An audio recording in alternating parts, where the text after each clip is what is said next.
I, 26F, never thought I'd be in this situation. My older sister Natalie, 28F, recently married my ex-boyfriend Ryan, 31M, who I dated for 2 years in college. Our relationship was toxic and abusive, but I didn't realize how bad it was until after we broke up. Growing up, Natalie and I were inseparable despite our 2-year age gap. We shared a room, clothes, and secrets. Our parents, both busy lawyers, often worked long hours, so we relied on each other for companionship.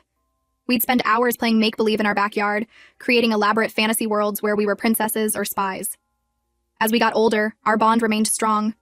We'd stay up late talking about boys, our dreams for the future, and our fears. Natalie was always the more outgoing one, while I was shyer and more reserved. She'd encourage me to come out of my shell and would always stick up for me if anyone tried to bully me at school. When Natalie left for college, it was hard being apart for the first time. We'd call each other every day, and I'd visit her on weekends whenever I could. She'd tell me all about college life, and I couldn't wait to join her. When it was finally my turn to go to college 2 years later, I was thrilled to be reunited with my sister. We'd always talked about going to the same school, and now our dream was coming true. It was during my freshman year that I met Ryan. He was a junior and seemed so mature and worldly to my 18-year-old self. We met at a party Natalie had brought me to. She was friends with Ryan's roommate and introduced us. Ryan was charming and attentive, making me feel special in a way no guy ever had before. He asked for my number that night, and we started texting constantly. Our first date was magical. Ryan took me to a fancy restaurant off campus, somewhere I'd never have been able to afford on my own. He ordered wine for us both, even though I was underage, making me feel sophisticated and grown up. We talked for hours about our families, our dreams, our favorite books and movies. It felt like we had everything in common. Things moved quickly after that. Within a few weeks, we were officially a couple. I was head over heels in love for the first time. Ryan would surprise me with flowers and little gifts. He'd leave sweet notes in my textbooks for me to find during class. He always wanted to spend time with me, which I found flattering. Looking back, I can see the red flags that were there from the beginning. Ryan would get jealous if I talked to other guys, even just classmates working on group projects. He'd question me about my male friends and suggest I shouldn't hang out with them anymore. He'd make comments about my clothes, saying certain outfits were too revealing and I should change. But at the time, I thought he was just being protective, and that it meant he really cared about me. As the months went by, Ryan's controlling behavior escalated. He'd get angry if I didn't answer his calls or texts right away. He started showing up unannounced at my dorm room or the library where I was studying. He'd accuse me of cheating if I was even a few minutes late meeting him somewhere. I started walking on eggshells around him, afraid of setting off his temper. I confided in Natalie about some of Ryan's behavior, but I downplayed how bad it was. I was embarrassed to admit I was in such a toxic relationship. Natalie expressed some concern, but I assured her everything was fine. I didn't want her to think I couldn't handle my first serious relationship. The physical abuse started about a year into our relationship. The first time it happened, we were arguing about me going to a party without him. He grabbed my arm so hard it left bruises. He was immediately apologetic, crying and begging for forgiveness. He swore it would never happen again. I believed him and didn't tell anyone what had happened. But it did happen again. And again. The abuse got worse over time. He'd slap me, push me, throw things at me. Once he punched me in the stomach so hard I couldn't breathe. Another time he choked me until I almost passed out.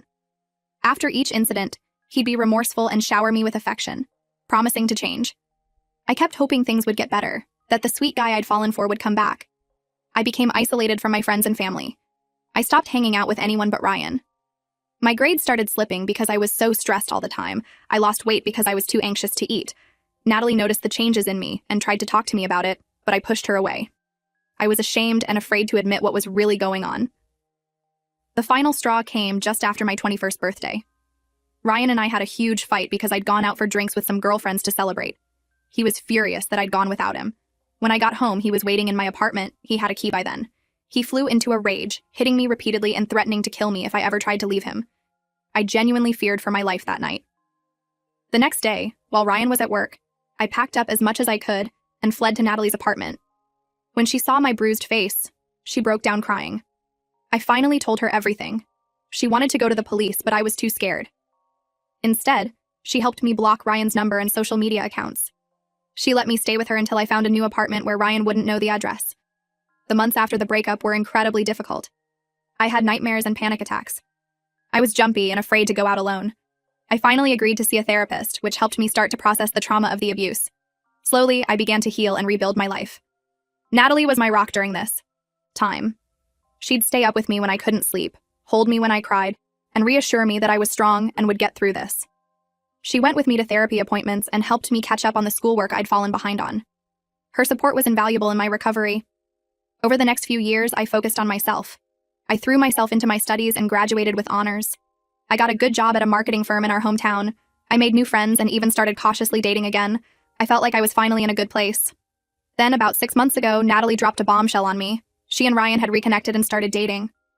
I was blindsided. How could my own sister, who had seen firsthand what Ryan had done to me, be with him? I felt betrayed and sick to my stomach. Natalie claimed Ryan had changed. She said he'd been to anger management classes and therapy. She insisted he was a different person now. But I couldn't believe it. The Ryan I knew was a master manipulator. I was sure he was just putting on an act to fool Natalie. I begged Natalie to reconsider, reminding her of everything Ryan had done to me. But she dismissed my concerns, saying it was all in the past and I needed to move on. She accused me of being jealous and trying to ruin her happiness. Our relationship, once so close, became strained and distant. My parents were conflicted about the situation. They didn't approve of Natalie dating Ryan, knowing what he'd done to me, but they also didn't want to alienate their older daughter. They tried to stay neutral at first, which just made me feel unsupported and alone. Things escalated quickly. Within a few months, Natalie and Ryan were engaged. They planned a whirlwind wedding, seeming eager to make things official before anyone could talk them out of it. I told my family I wouldn't attend the wedding. I couldn't bear to watch my sister marry my abuser. Natalie was furious, accusing me of trying to ruin her special day. My parents finally took a stand and said they wouldn't go either if I wasn't welcome. The wedding was last month. Since then, Natalie, Ryan, and Ryan's family have been harassing me nonstop. They've been spreading vicious lies about me to our extended family and mutual friends. They're claiming I'm mentally unstable and that I made up the abuse allegations out of jealousy. Ryan's mother even called my workplace, trying to get me fired by claiming I was an unstable drug addict, which is completely false. I've blocked them on every platform I can think of, but they keep creating new accounts to contact me.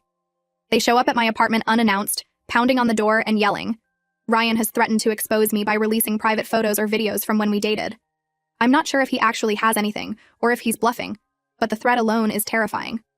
I'm at my wit's end dealing with their harassment. I'm considering getting a restraining order, but I'm not sure if that will make things better or worse. I just want them out of my life for good. The stress is affecting my work and my health. I've started having panic attacks again, something I haven't experienced in years. I feel like I'm living a nightmare. The person who was once my best friend in the world is now married to the man who abused me, and they're both seemingly intent on destroying my life. I don't know how to make it stop. Update 1. It's been about a month since my last post, and unfortunately things have only escalated with Natalie and Ryan's harassment. After careful consideration and discussion with my therapist, I decided to file for a temporary restraining order against both Natalie and Ryan 2 weeks ago. I had compiled extensive documentation of their harassment, screenshots of their constant messages and emails, security camera footage of them showing up uninvited at my home and workplace, and recordings of threatening voicemails. The judge reviewed the evidence and granted the temporary order. We have a hearing scheduled next month to determine if it will be made permanent. Natalie's reaction to being served with the restraining order was explosive. She showed up at our parents' house in a rage, screaming and crying about how I was tearing the family apart. She accused me of being vindictive and trying to punish her for being happy. Our parents, who have become much more supportive of me in recent weeks, stood firm. They told Natalie that she had brought this on herself by choosing Ryan over her own sister. Ryan's response was even more disturbing. He started leaving threatening voicemails for me at work, blatantly violating the restraining order. In one particularly chilling message, he said he was going to make me pay for trying to keep him away from his wife. He said I would regret crossing him and that he knew people who could take care of me if he wanted. I immediately reported these messages to the police. The day after I reported the voicemails, I woke up to find my car had been vandalized overnight. All 4 tires were slashed and the word liar was keyed into the driver's side door. While I can't prove it was Ryan, the timing seems far too coincidental.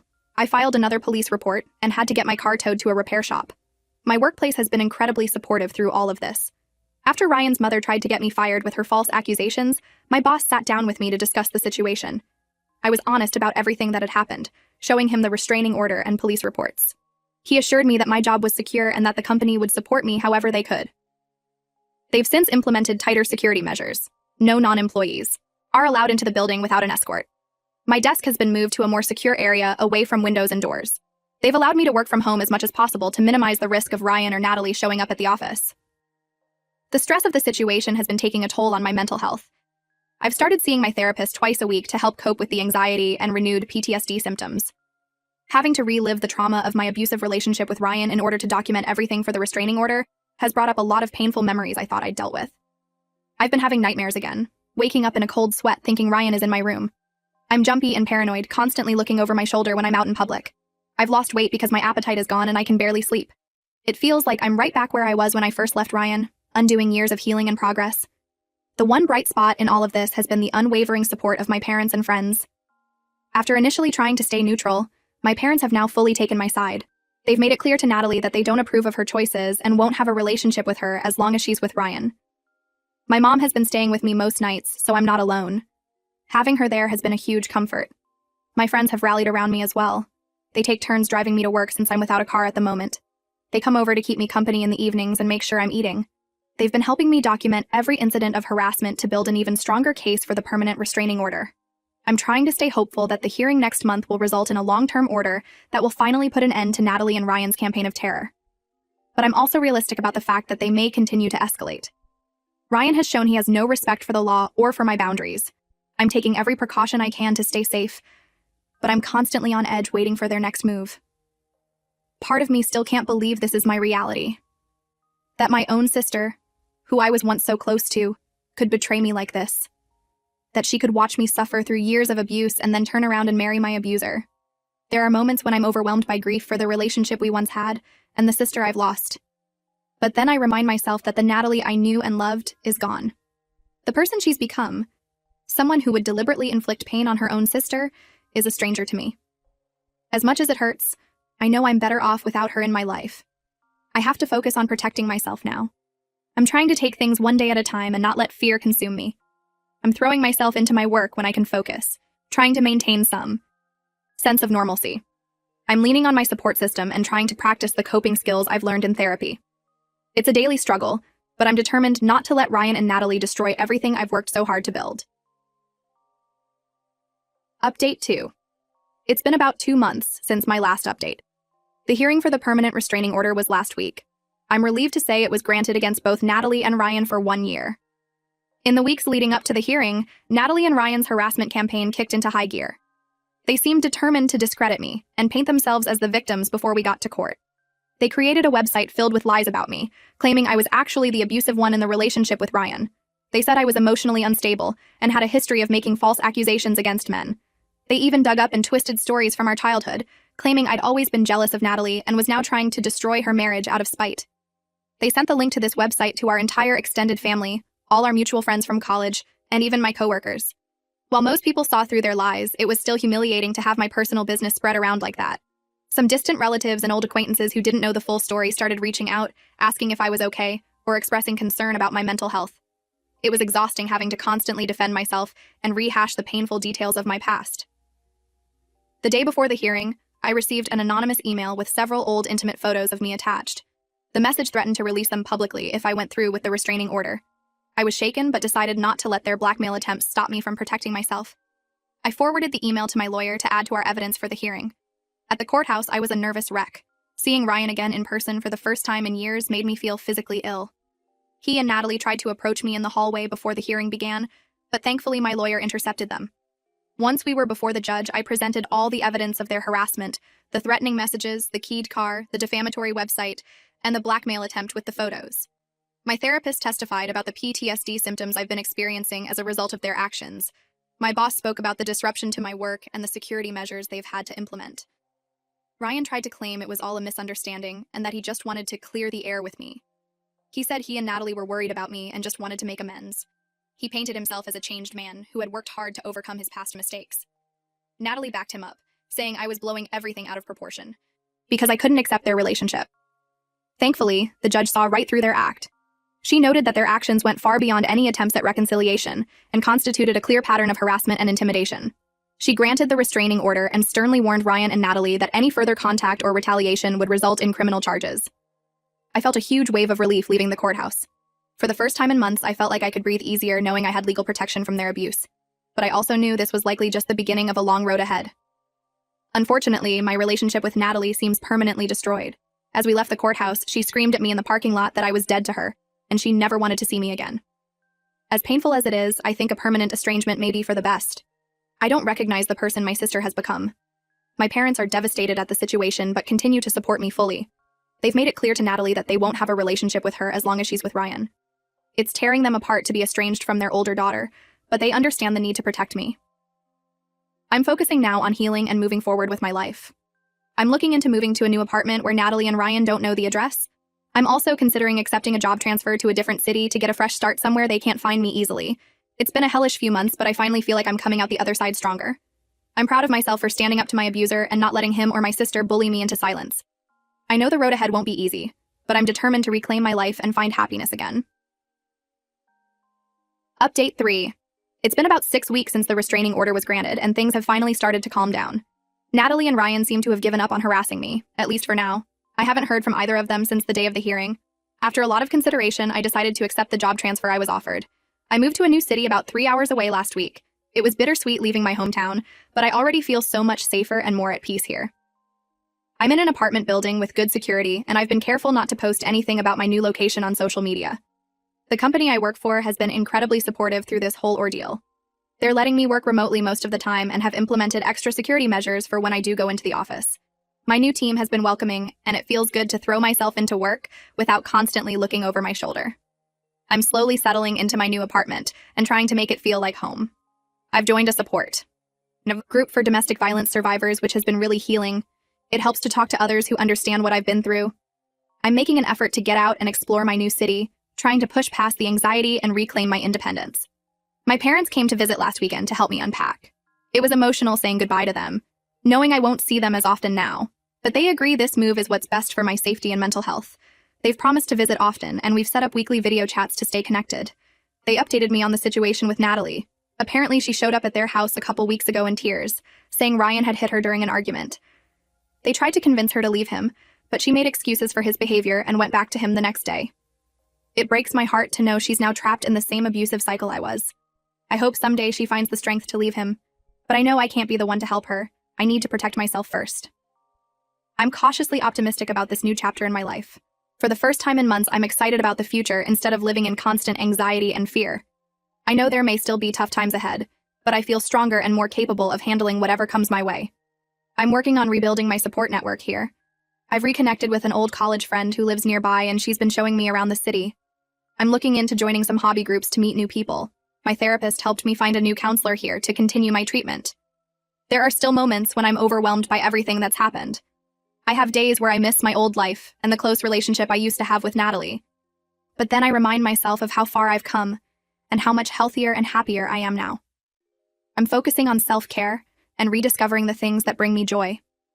I've started painting again, something I loved in college but gave up during my relationship with Ryan. I'm taking a yoga class and learning to cook new recipes. Small steps, but they help me feel like I'm reclaiming pieces of myself.